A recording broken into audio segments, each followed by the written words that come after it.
Stop waiting to feel like doing the work because that feeling, well, it's designed to abandon you. You know exactly what I'm talking about, right? That incredible electric jolt you get with a new idea, a new goal, maybe a New Year's resolution. For a moment, you feel absolutely unstoppable. But then, what happens a week later or a month? That feeling just vanishes. Today, we're going to tear down this myth of motivation. We're going to show you the scientific system that moves your actions from being dependent on volatile emotion to being driven by reliable automation. This is how you guarantee long-term results. Ready? Let's get into it. I want you to just sit with that for a second. Let it really sink in.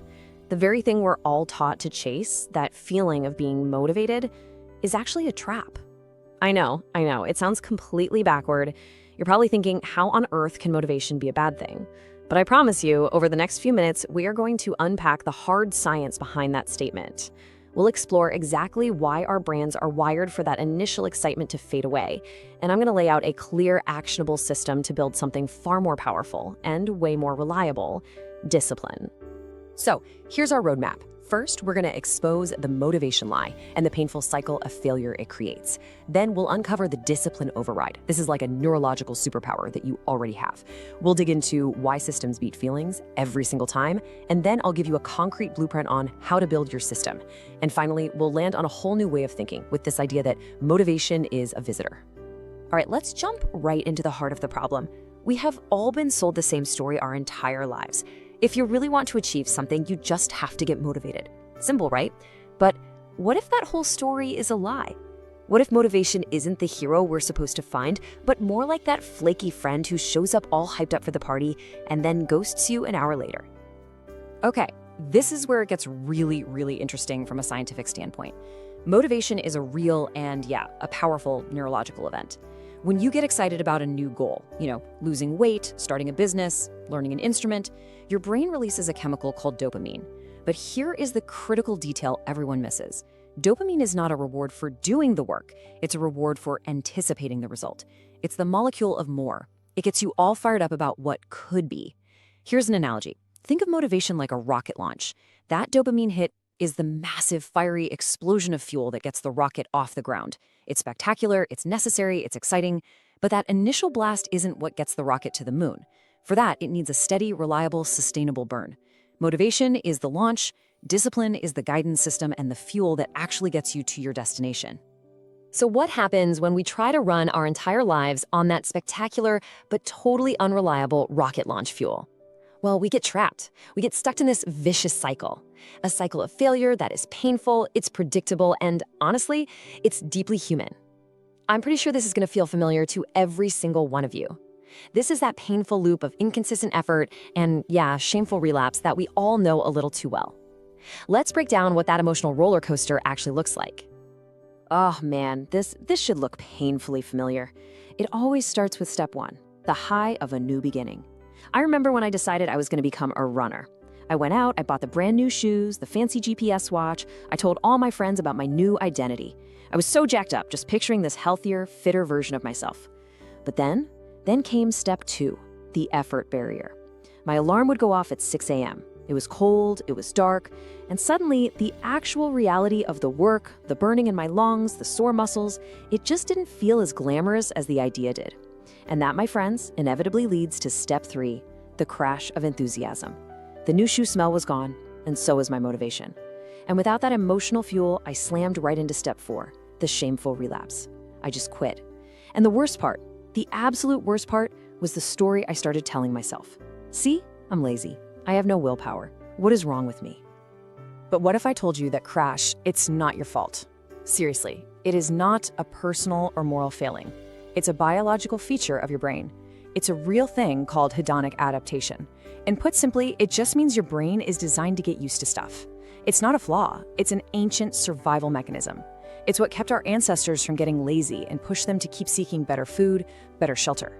Today, it's why the thrill of a new car fades after a few months. It's why your favorite song eventually just becomes background noise. It's why the first bite of a dessert is always, always the best. And the exact same process happens with your goals. Your brain adapts to the new routine. That dopamine signal gets quieter and quieter, and that emotional high just disappears. So the problem isn't you. The problem is you're using a system that is fundamentally designed to fail. So if motivation is a faulty, unreliable tool, what's the alternative? It's time to take back control. It's not about trying to find more motivation. It's about building a completely different operating system for your life. A system that doesn't run on fleeting feelings, but on solid structure. This is what we call the discipline override. It is the system that literally puts you in the driver's seat, shifting control from that impulsive, emotional part of your brain to the deliberate, logical part. So let's meet the key players inside your head. First up, we've got the limbic system. I want you to think of this as the excitable, high-energy intern in your brain's main office. This is the part that's always coming up with these brilliant but kind of half-baked ideas at 2 in the morning. It's fantastic at starting things. Its programming is ancient, totally focused on immediate survival. Seek pleasure, avoid pain, and conserve energy at all costs. It's the part of you that screams, "Let's start a podcast right now." Or, you know what sounds good? That entire pint of ice cream. It's all about feeling good in the short term. And believe me, it is incredibly powerful. Next, let's meet the prefrontal cortex, or the PFC for short. Now, this is the long-term CEO of your brain. The PFC is the one thinking about the 5-year plan, the quarterly reports. It's a much newer part of the brain, evolutionarily speaking, and it is logical, strategic, and it deeply understands the concept of future consequences. The PFC is the part of your brain that calmly says, yes, ice cream is delicious, but our long-term goal is to be healthy. Or, hey, starting a podcast is a great idea, but we need to understand that it will require a consistent long-term commitment. This is the part of your brain responsible for disciplined, thoughtful action. And finally, the unsung hero of this whole operation, the basal ganglia. This is the operations manager. Its entire job is to conserve mental energy by turning repeated behaviors into unconscious, automatic habits. See, your brain uses a massive amount of your body's energy, so it's always looking for shortcuts. And habits, they're the ultimate shortcut. It's like cruise control in your car. Once you set it, you don't have to think about it anymore. When you brush your teeth or tie your shoes or drive to work, you don't have to consciously think through every single little step, do you? Nope. That's your basal ganglia just running a pre-programmed script. And the whole goal of discipline is to get our most important behaviors written into one of those scripts. So look, every single day, whether you realize it or not, there's a civil war happening inside your brain. On one side, you have the limbic system. It's like a screaming mob in the streets demanding, "I want it now." On the other side, you have the prefrontal cortex, the calm, rational general in the war room asking, "Okay, but is this good for us later?" Discipline isn't some magical character trait you're either born with or not. It is a specific, trainable skill.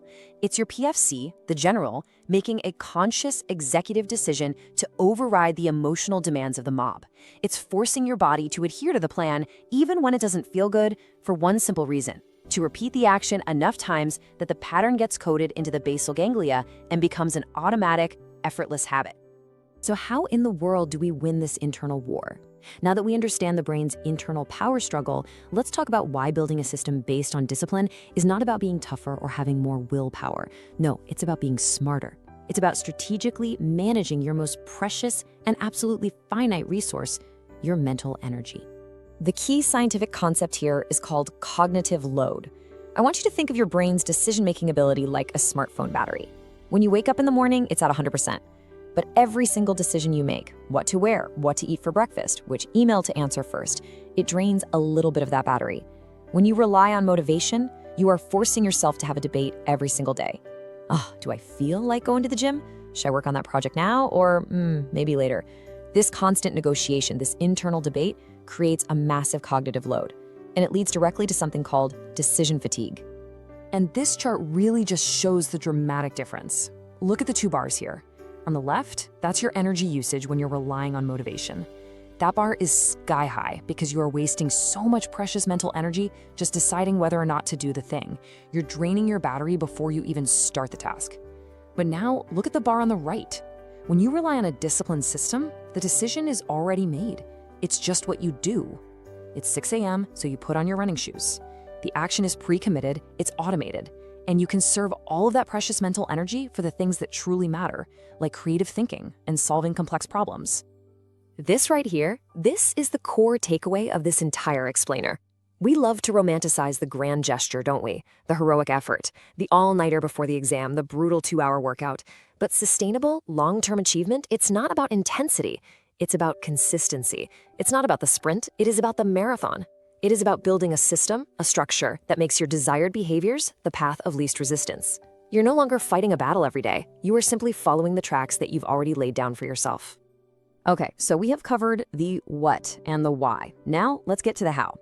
This is the most important part, the practical, actionable framework. How do you actually build one of these disciplined systems in your own life? I'm going to give you a simple 3-step process that I promise will change the way you approach your goals, and it's something you can start using literally today. Before you do anything else, you need to tattoo this mantra on your brain. Say it out loud with me right now. I don't need to feel like doing this to do this. Say it again. I don't need to feel like doing this to do this. This is the critical first step. It is the mental switch that decouples your actions from your emotions. Think about it. You don't need to feel happy to brush your teeth, do you? You don't need to feel inspired to take out the trash. You just do them because they're part of your routine. The goal is to give your most important habits that exact same non-negotiable status. Acknowledge the feeling, or the lack of feeling, and then do it anyway. Now let's get into the architecture of your system. Step 1, pick a tiny habit.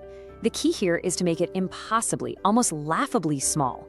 Your goal isn't to transform your life overnight, it's to master the art of simply showing up. So instead of go to the gym for an hour, your new habit is just put on my running shoes. Instead of write 1,000 words, it's open the document. Instead of meditate for 20 minutes, it's sit on the cushion for 1 minute. The goal is to make the barrier to entry so ridiculously low that you can't possibly say no. Then step 2 is to use habit stacking. You're going to link your new tiny habit to a strong existing habit that you already do without thinking. That existing habit becomes the trigger, or the cue. And finally, step 3, commit to an identity. This is the secret sauce. You're not just performing an action, you are casting a vote for the type of person you want to become. Let's see how this all clicks together with an example. After I brush my teeth, that's your cue. It's an existing habit you already have locked in. I will do 1 push-up. That's the tiny habit. It's so small, it's almost impossible to skip, right? And here's the magic. Because I am a person who takes care of their health, that's the identity. Every single time you do that 1 little push-up, you're not just doing an exercise. You are casting a vote for the person you want to become. You're building evidence for your brain that this is who you are now. And that feeling of becoming, that is a reward far more powerful and far more sustainable than any temporary dopamine hit could ever be. So here we are. We've come to the final and I think the most important part of our journey together. It is time to bring all of these ideas together into one single, powerful new perspective. A perspective that I truly hope will free you from the guilt and the frustration of that motivation cycle forever. So here's the crucial point. It is time to stop celebrating the emotional highs of motivation and start respecting the quiet, unsexy power of a well-built system. True, lasting achievement isn't born from a single moment of intense, spectacular effort. It is the compounding interest of small, consistent, and often boring, repeatable actions. It's not the lightning strike that changes the landscape. It's the steady, gentle drip of water that eventually carves its way through solid stone. And this is the new mental model I want you to walk away with. I want you to think of motivation as a welcome visitor. It's exciting when it shows up at your door, right? It brings energy, it brings new ideas. You should absolutely welcome it, thank it for stopping by, and use its energy while it's there. But visitors, by their very nature, always leave. Discipline, on the other hand, discipline is the resident. It lives there. It's the system you've built that keeps the house in order day in and day out, whether you feel like it or not. You don't build a life with a visitor, you build it with the resident. So let's end with this thought. The next time you feel that crash of enthusiasm and you start to blame yourself, I want you to remember this. The problem has never been your lack of willpower. The problem has been the lack of a system. Willpower, just like motivation, is a feeling. It's a finite resource that will inevitably run out. But a good system runs on its own. So stop trying to be more motivated, stop trying to find more willpower, start being an architect. Become an engineer of your own habits. Build the systems that make your success not just possible, but inevitable. You absolutely have the power to do this. Now go out and build your system.